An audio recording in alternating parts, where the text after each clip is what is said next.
Hi everyone. It's good to see you all tonight. I'm Naomi Rhodes. I am the coordinator for the BFI Network. So I support the central team and our partners to deliver our funds and programmes across the UK. So I'm really excited. We've got 3 shorts that I love and I've seen many times and I'm excited to share with you. But before we do show those shorts, I wanted to share a bit about the BFI Network and some of the work we do. So the BFI Network, we are part of the BFI Filmmaking Fund. We specifically fund, develop and support emerging writers, directors and producers across the UK. We are good cause funding, so through the National Lottery funding, we're able to, with our partners as well, fund short films, early feature development, as well as run talent and career development labs across the UK. So each year we fund around 70 short films across the UK. I'm going to share a bit more about our partners. So we have 5 talent hubs in England. So that's in the Midlands, London, Southwest, as well as the Southeast. And then we have partners in the nations as well. So that's in Northern Ireland, Scotland and Wales. So BFI Network is one of the only open access and regular funds that the public can apply to each year. We often get around 1,000 applications for the England Short Film Fund, which will be open again this month actually. So keep an eye out for that if any of you are filmmakers. We understand that there is, very difficult for emerging filmmakers to break into the industry. So a lot of the work that we do is to give the framework and the space for writers, directors, and producers to, get their creative vision out there. We also partner with DocSoc with the Made of Truth Fund. That funds a documentary that's up to 25 minutes long. As well as the Future Takes Fund with Film 4. That supports high budget shorts up to £90,000. So as well as funding short films and helping writers develop their debut features, we do have a series of labs and that we launch every year to support filmmakers in making the next steps into their debut features. So we have BFI Network at LFF. This supports writers, directors and producers on the cusp of making their debut features. Usually that will run through the London Film Festival and with a series of masterclasses, screenings, one-to-one, and one-to-one sessions to help them develop their practice further. We've also, as we are a public funder, we try and look at parts of the industry that are underrepresented, and create opportunities for filmmakers. So recently we've had a great opportunity to support producers with the Creative Challenge Fund. We've got a series of labs over the last year and this year as well to help producers with their slate, with distribution, understanding distribution, as well as the markets and international festivals. We also support filmmakers who to travel to festivals with the British Council Travel Grant. This supports filmmakers to go abroad, show their work. Often there's a barrier of travelling. So this is one of our a really good grant I think a lot of people actually don't know about.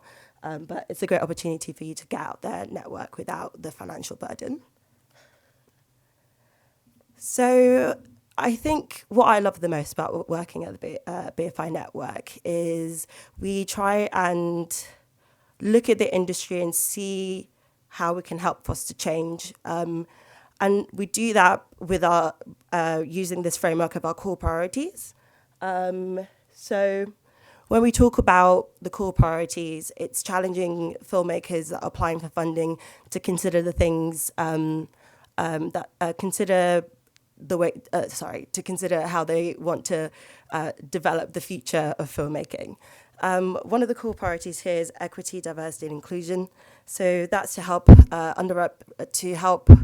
support underrepresented filmmakers, both narratively and behind the camera. Most of the time, when people do apply for funding, we'll ask them to consider these things editorially as well. We also think about impact and audience, so supporting projects with a strong cultural resonance and meaningful social impact, talent development and progression. So this is how we prioritise professional growth and early career filmmakers and crew. We also challenge our filmmakers to take creative risks, backing bold, original and pioneering stories that the commercial sector might miss. UK-wide reach is really important, so we consider projects that are outside of the south of London and the southeast and how they meaningfully represent those regions. Finally, we have environmental sustainability, so we encourage sustainable production practices and climate-conscious storytelling. So to talk about how our filmmakers have progressed, I've just created a slide of some films that you might recognise. We're incredibly proud to celebrate the remarkable success of our alumni who continue to lead the way in British cinema. Harry Lighton had a great year last year with his debut feature Pillion, which premiered at Cannes and took home Best Screenplay at the On Certain Regard section, as well as winning a Best British Independent Film in the BFIs. Akinola Davis, who is the writer-director of My Father's Shadow, he also was premiered at Cannes, and his debut went on to win Best Director at the BFIs as well. So it's always great to see a lot of the filmmakers who are supported by our programmes or fund make that leap into making their feature projects. But obviously you don't want to forget about the shorts either. So these are a few of our shorts that have gone on to perform really well at festivals, win awards. The Irish Goodbye won the 2023 Oscar for Best Short Film. Majid Safar was just nominated for a BAFTA last week, and Essex Skull screened at Sundance and also won Best Short Film at Soulfest. Blackwall is our short from our partners in Scotland, which went on to win the Scottish BAFTAs. But now I'm just going to show you we're going to screen the 3 shorts, and afterwards we'll have a Q&A with the filmmakers who have kindly joined us today. So obviously, I'm sure you guys have seen the films quite a few times, but I wanted to ask you, obviously they both rely heavily on the parent-child relationship. I was curious about how it was working with the young actors leading up to the filming of the production to make sure those emotional scenes really landed. It was quite hard. I mean, so our main kids, they're playing 15, but they're both 18, and we specified that in the casting stuff because I wanted to be able to talk to them like grown-ups about grown-up things, and also it just means you've got a little bit more freedom in terms of their hours.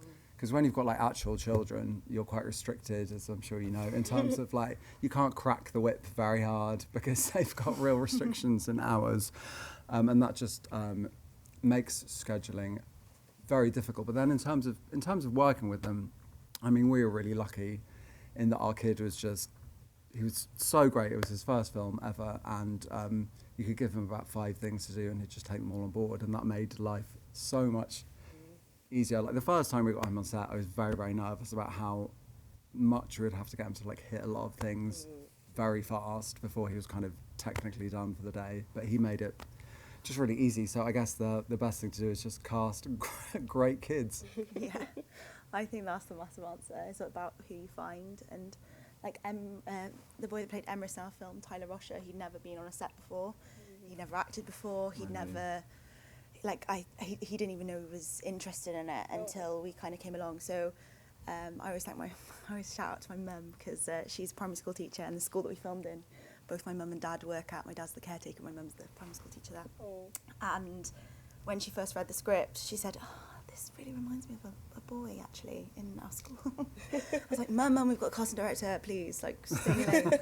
And then I was really struggling to find the right kid. It's really hard casting children because if they're into drama and they're into performance, usually they've been in kind of a musical theatre setting, and that's all about being really bold and really big and really and for film that is just not what you need at all. So finding that kind of really innocent, beautiful talent where they can show their emotions very naturally and subtly is really difficult. But for Tyler, he went to the primary school that we shot in, and I was really big. I've worked with a lot of children child actors before, because I was one actually, and I worked in that environment. So I think I've been on a lot of I've watched a lot of children be directed really well and not so well, and I think for me it was about kind of keeping the fun of it, making sure that he was always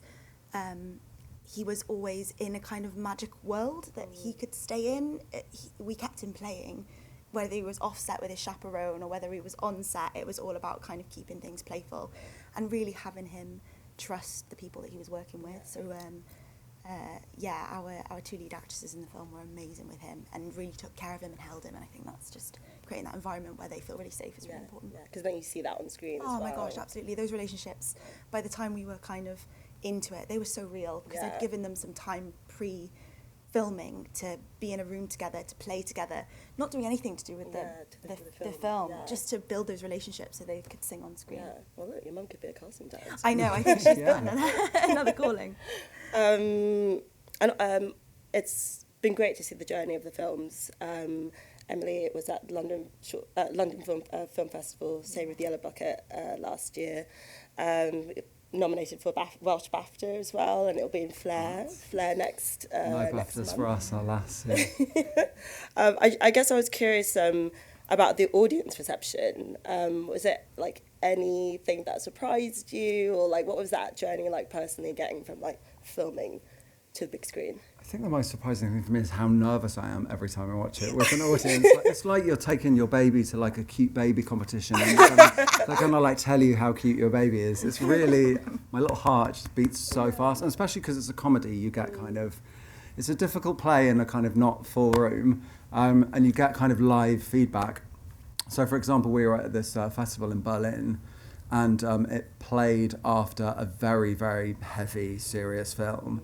And for the first minute, people just didn't know what to make of it. And I was like, oh my God, they hate us in Germany. Like, it's just not landing at all. But then they kind of warmed into it, and it was really nice. But yeah, it just feels like your skin's off when you're watching it with the crowd, right? It's very scary. I literally just turned to my friend before it started, like, I hate this so It's much. awful, yeah.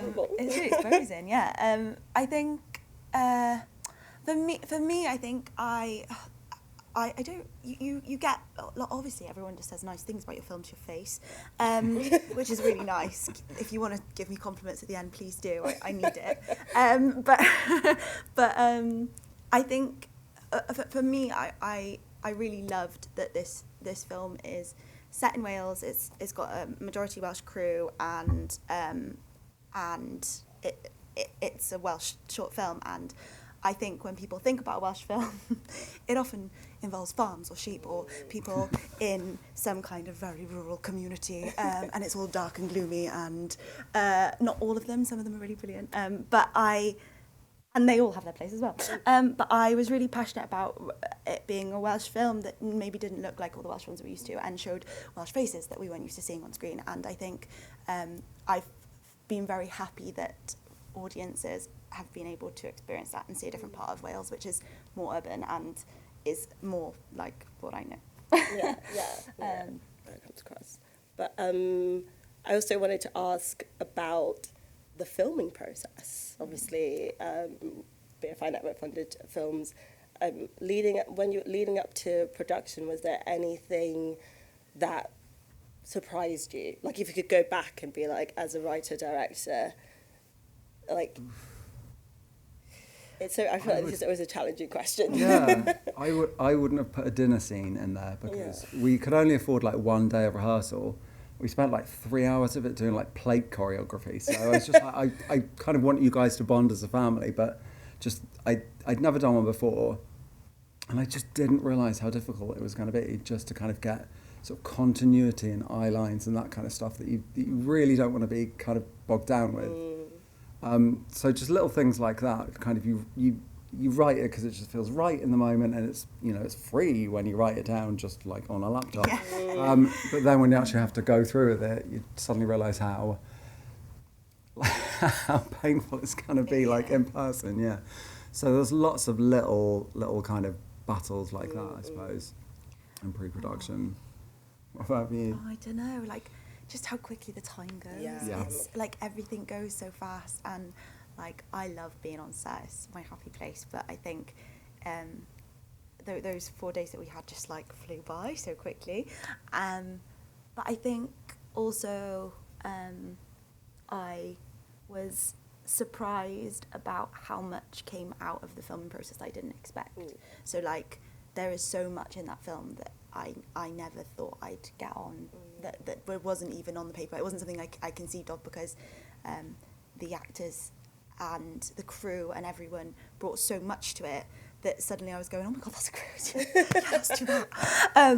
And which is like such a gift, because if you've got people around you that are so brilliant at their job that you are suddenly kind of, they're bringing the best to the work, and I just don't, I can be a bit of a control freak sometimes, I think. And what was so lovely and surprised me was how much I was able to go actually and kind of go, yeah, all of you do your thing. Yeah, so much changes, like when you're actually on set, you don't anticipate that, then the story itself changes a bit. Yeah.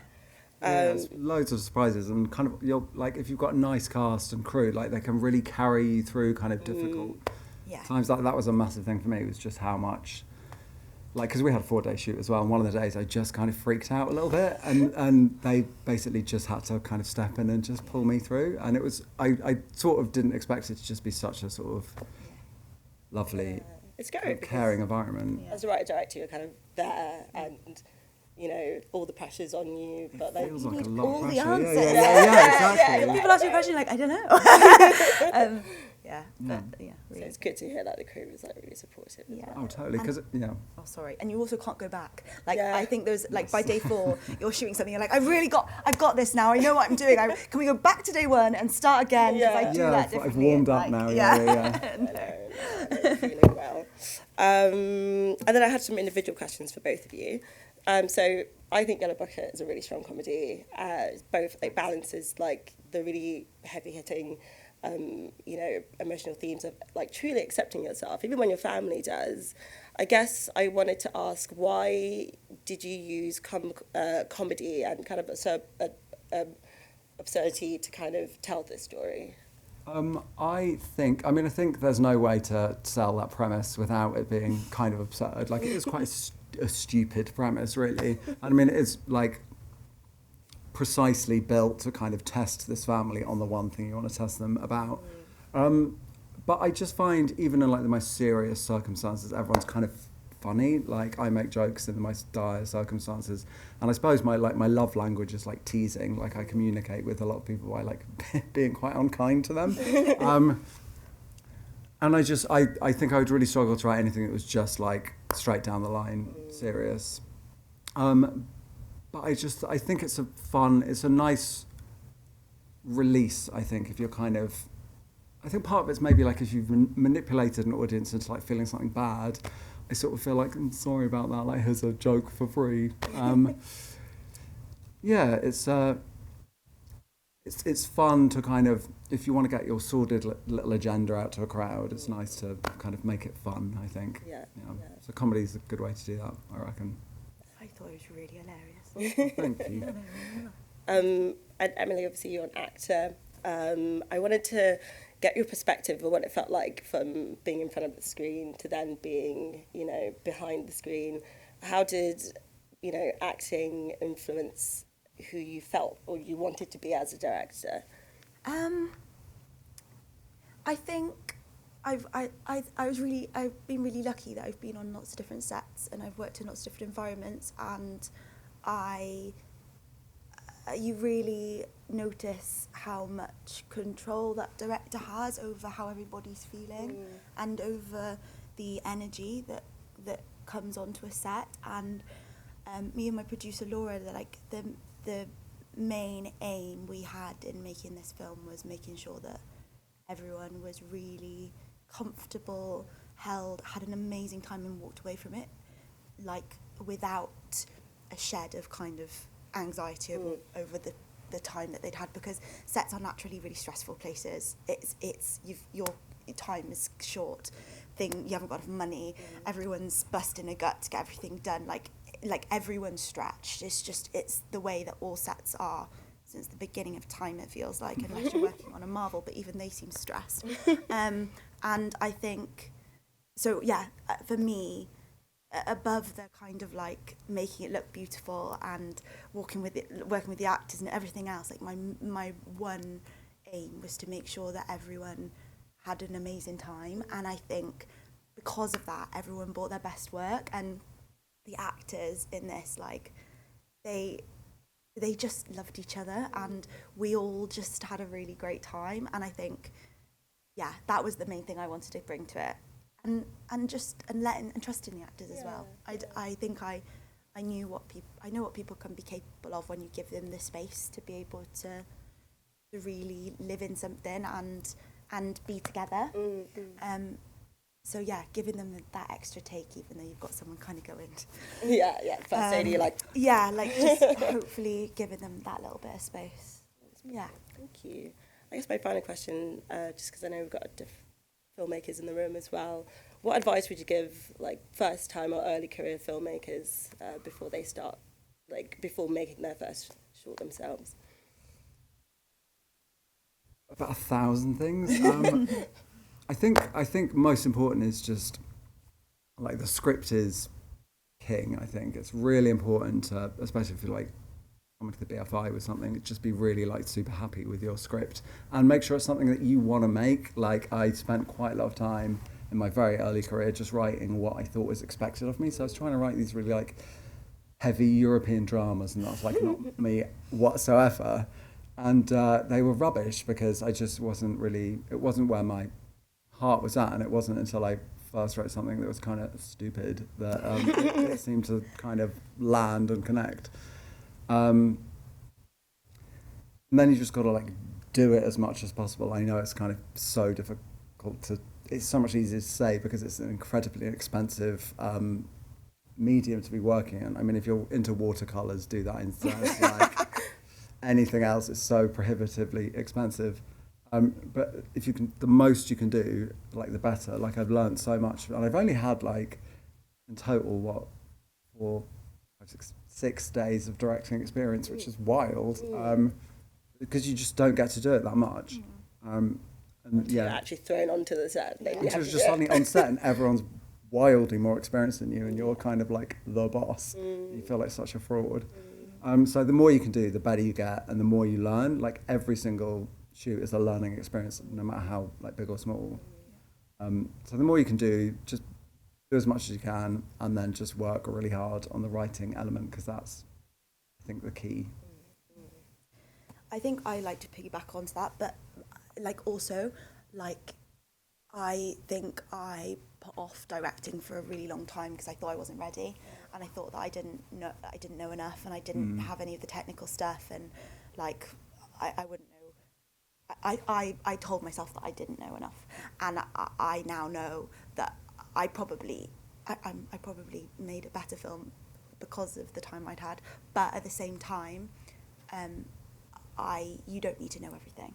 Like, if you've got a great script and you've got a passion for it and you have a really clear vision, it's about getting that team around you that can support that, and you don't have to have all the like fancy schmancy answers about everything.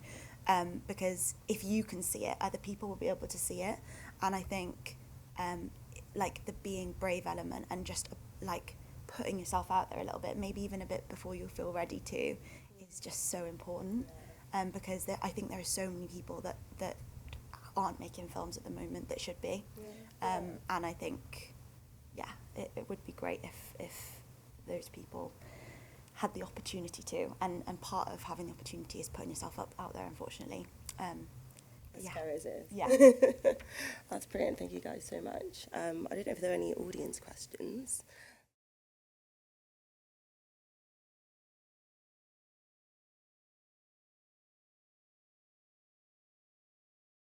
So I wrote the script just kind of for myself, like for fun, because everything I'd done up until that point, I'd done two shorts before, or one before that I don't count because it was rubbish, so I pretend like it doesn't exist.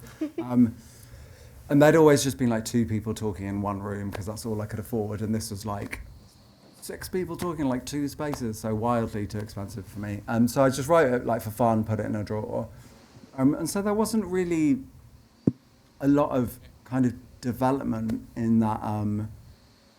I just read it one day. I was like, oh, actually, I'm really into this. Like, I feel like I'd be ready to do it. And then we applied, and then kind of the ball just got rolling really fast. And then we didn't really have any sort of changes in terms of the script, except for just a couple of little finessing things here and there. It felt like it was kind of like sort of ready to go. That's such a pointless answer, isn't it? It was perfect from the very beginning. Yeah, absolutely. So one of the other bits of advice I'd say in terms of going into it is I'd never been in an edit suite before until after I'd shot my film. And for me, I wish I'd been in an edit suite before I shot my film, because I don't think I'd quite ever appreciated how much can change in the edit. There's that famous thing, isn't it? There's the film you write, there's the film you film, and then there's the film that makes the cut, and they're like three different things. And I completely appreciate that now. And my editor was insane. I love Chris Gocky. If he's watching this somewhere, I would marry the man. No, I'm already married. But he just completely opened my eyes to what that process was. So if you have the opportunity if you know anyone that's on like the network this year, or you can get in touch with any of the people that are making short films in the Beacons or anything else, and you have the opportunity to say like, I'm thinking of applying in next year or this year, and you can like find out it's always up who's got the films. Ask them if you can sit in on their edit and if you can be in that process, because I think that is such a valuable thing to witness, because you will learn so much about what you need to do in your shooting process, and also in your script to understand what you're going to need there. So that's my first thing. And then the second thing, sorry to be too long, my script went through like a massive development. First of all, with the production, the executive producers that I'd attached to it out before it got the Beacons funding, and then with the Beacons funding, like it had like, I'm renowned for like writing things way too expensive initially, because I actually think that you should write the film that has no limits, first of all, to find out what it is. And then people will ask you the questions. They'll go, no, but what is it? No, but why is it that? Why do you want that? And then you'll go, well, I need them to be in the sea, floating through space, because... And then you go, oh, actually, I don't need the sea and the space and blah, blah, blah, blah, blah. I actually just need that feeling. And I think that is... that, for me, is a vital part of the process of, like, going like this and then honing it in until it's, like, really crunchy and lovely. I don't know if that's helpful. I'll also say the BFI Network partners do a lot of development labs as well that are open to filmmakers who, prior to applying for funding. Film London do their short school. They've got one coming up this month, if you check their website out. And that will be over 5 days from 1 p.m. or 12 p.m. to 3 p.m, talking about editing, writing, because like all that advice is very true, and sometimes you don't know until you're thrown into the deep end. So I'll definitely check out those resources. They also put the recordings on their website as well.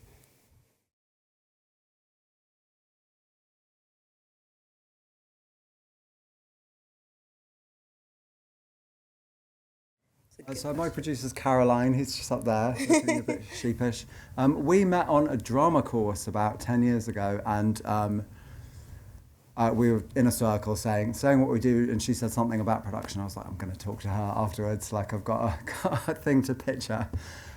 It's really hard to find like your production soulmate, I guess, because I've worked with other producers, and we'd both been in commercials before and been on some really toxic sets, and we both had this massive ethos that we wanted our set to be like not horrible. So we were both very keen on only hiring like delightful, talented people. We had like a no dickheads rule, and that did make it so nice, and it was a much nicer set than I've kind of ever really been on, like in a professional capacity. But I would say if you can meet them anywhere, and kind of nobody's too senior for you to just like make an email intro to. You can ask anybody anything, I think. And so if you can just find out that somebody's like available or recommended or kind of looking for scripts or anything, There's I've got no advice in terms of like a formal way to like meet a producer or anything, but it is the most important thing to just like meet a producer who you vibe with, because then like kind of cool stuff happens, I suppose. Absolutely. I'd love to say that there was honestly, unfortunately, I do think it's still a little bit of like a you know situation, which sucks. It shouldn't be that way. I wish there's like a lovely database where they said like, I'm kind, I'm generous, and please choose me, and I'd be like, yeah. I was really lucky with Laura, my producer.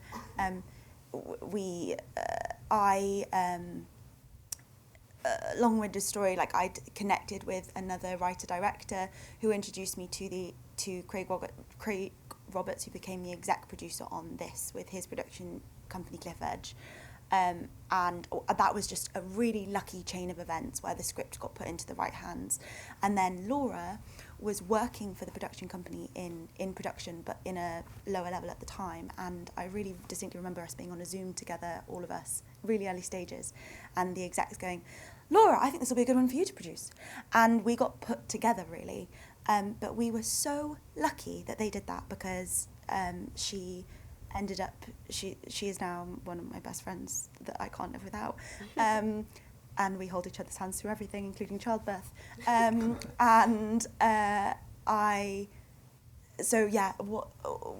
It is about that relationship being everything. But also, like, things change, so I think it's really important in this industry to like continue growing. Even when you meet your soulmate, don't be afraid to meet other people and continue to introduce yourself, because it's kind of important that you do this together, I think, instead of just sticking together and going like this, because sometimes in order for you both to progress, people have to progress at different things at different times as well. So staying open. I'm working with a different producer on my feature that's in development with Film Company at the moment, just through meeting through circles. But Laura's still a part of the filmmaking process. But right now she's just had a baby, so she's stepping back for a bit. So it's like you've got to have those kind of tops and tails. But you hold on to the people that you love working with, because it's not easy to make a film, and so make sure the people that you're making them with you love spending time with, because it's like picking teeth out sometimes, the actual process, so you have to be having fun, otherwise there's no point. Thank you guys so much. Not to plug the BFI Network again, but Film London also have a talent mixer with minute shorts on the 19th of February, so that's also another way to meet writers, directors and producers. That's all on their website if you want to check that out. I think they're doing a screening as well. But thank you so much for your time. Thank you for coming all the way from Cardiff as well, Emily. And excited to see what you guys do next. Thank you guys for watching. Thank you very much. Thanks for coming.